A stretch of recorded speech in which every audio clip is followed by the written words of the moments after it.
Чингис хаан үндэсний музей нь 2019 онд ерөнхий сайд Ухнаагийн хөрөлс үгийн шийдвэрээр байгуулагдсан.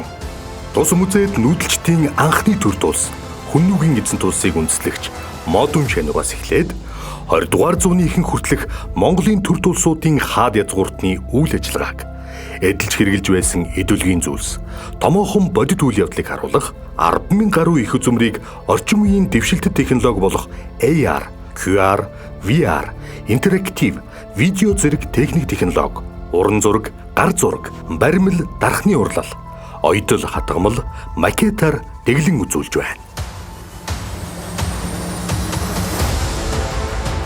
Байнгын болон төр үзэсгэлэн үзүүлэлгийн 8 танхим, панорам дэлгэцтэй 3D анимашн бүхий виртуал өрөө, сан хөмөргийн 6 танхим, лабораторийн өрөө, сэргээн засварлалтын өрөөтэй.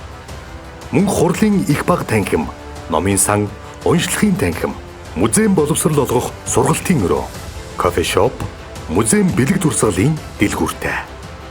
Дэрэгдээ эртний нүүдэлчдийн хөгжмийн зэмсгээс бүрдсэн хаан нарил чуулгатай.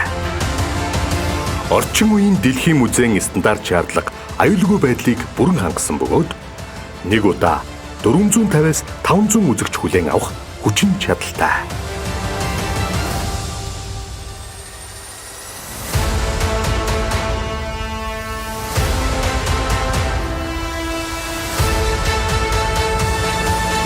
Чингис хаан үндэсний музей.